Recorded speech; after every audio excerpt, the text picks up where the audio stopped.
to What You Say, Dante.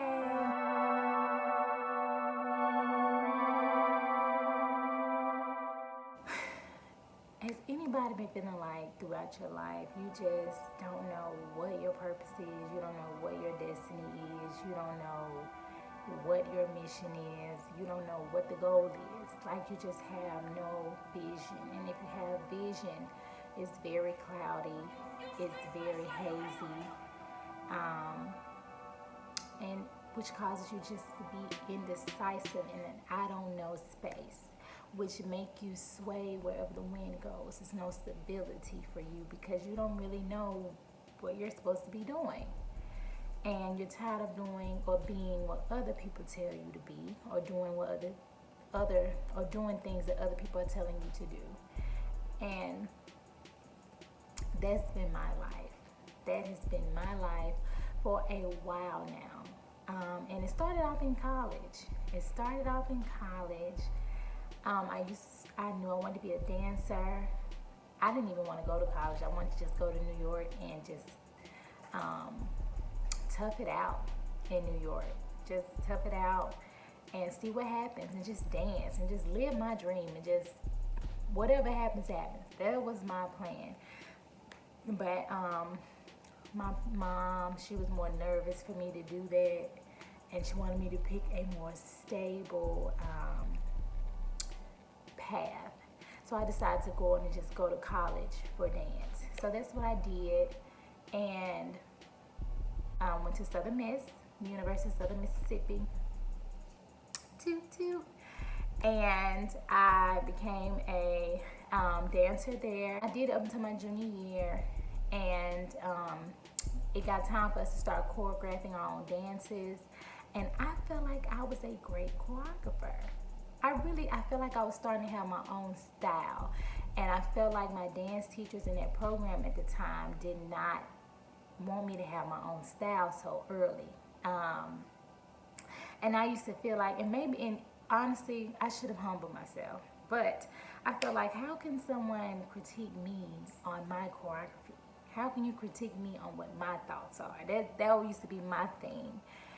And that was just so hard upon my critiquing me, and it was just so difficult because I was around a lot of people who were technical dancers, and I felt like I was still kind of starting from the beginning. So it was just a challenge for me in that dance company. But that was a straw for me, them critiquing my choreography, and I had got a C on my piece that I choreographed, which I feel like to this day, dynamite, great.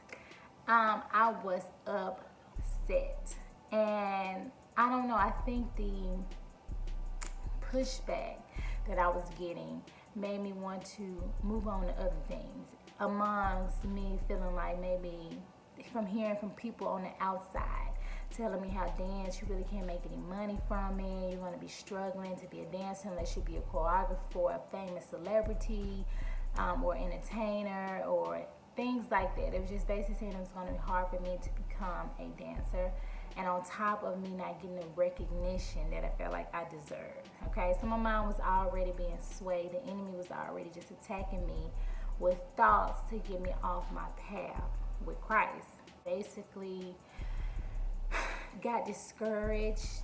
I got defensive, sensitive.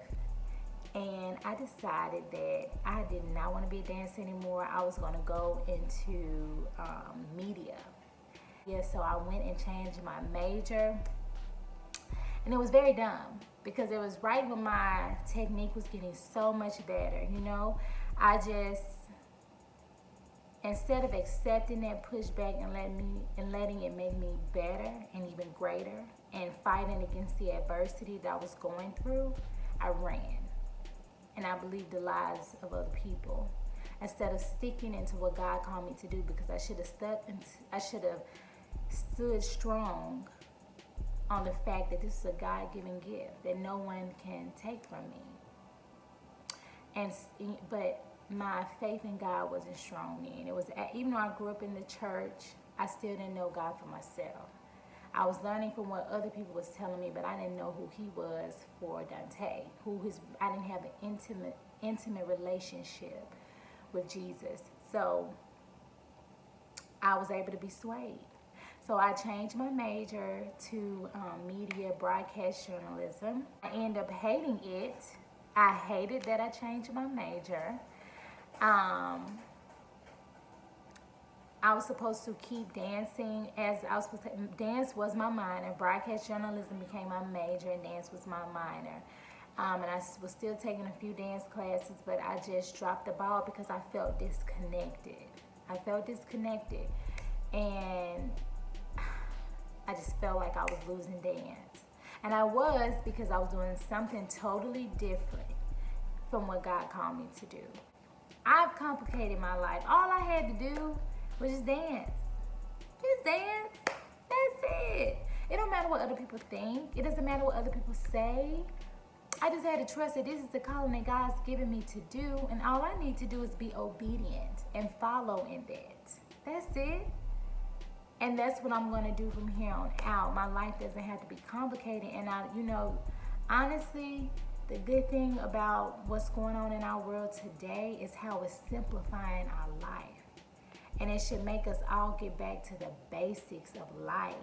Like really take the time to evaluate the basics of your life, to simplify your life, and really notice what matters. Really notice what matters, okay? Jesus matters, okay? Your family matters. Respecting and loving one another matters. That's what matters. All these temporary things, my job shut down. It could be shut down today, tomorrow. Stores shut down. Things we like to do. Materialistic things doesn't even matter. Me ordering clothes, getting hair, shoes, that doesn't even matter right now, okay? This should all let us know how we can simplify our life and be appreciative of the people that are around us. Be appreciative of the breath of life. Y'all, the breath of life is so beautiful. It's so precious to me.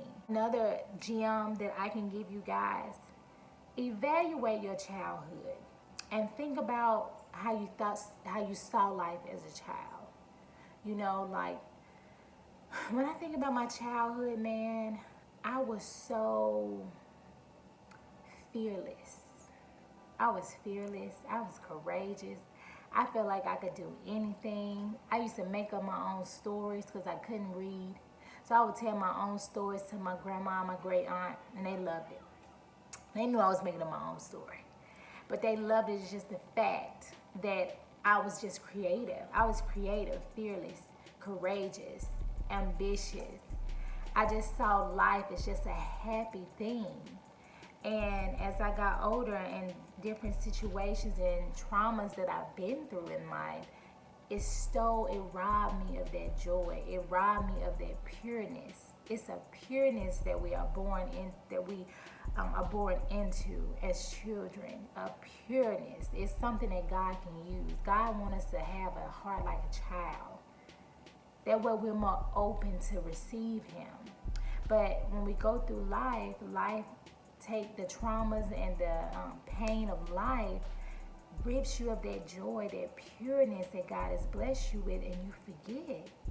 And now you're living every day just to survive. But you're not really living. You're not really free. You're really bound up and chained with this world, with this American dream that we're trying to live. We're trying to have the biggest house, the nicest car, the most money, power, success, wealth.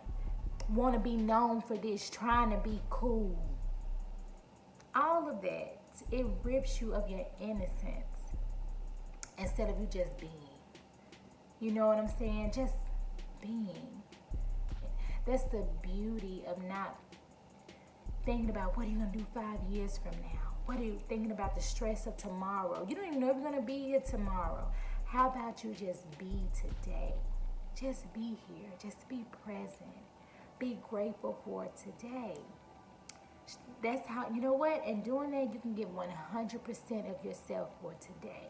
Whatever it is that God tells you to do that day, you can give 100% of that. And so I encourage you guys to Go back to that. Even if your childhood is filled with trauma, go back to that. Face that trauma.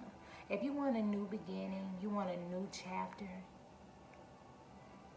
go back, revisit your childhood, even if it's traumatizing. Face that fear. Face it. Overcome it in Christ. Be transparent with yourself about it. Be transparent with God about it and let Him heal you. And watch you start to see the new you reveal itself. And the old you shed like snake skin. It's beautiful. It's beautiful. We're just going to work on that through this quarantine, and I'm just introducing who I am, what I'm about, and we're just going to talk. We're going to get right to it. So you guys be blessed, stay prayed up, stay covered, stay repentful, always repentful, because we are never perfect. No one is perfect, but stay repentful. Stay acknowledging and trusting God. And I pray for peace and blessings in your life. And real joy. Not happiness, but joy. And joy comes from the Lord. And I pray that you guys receive that. So until next time, I'll be back on What You Say, Dante.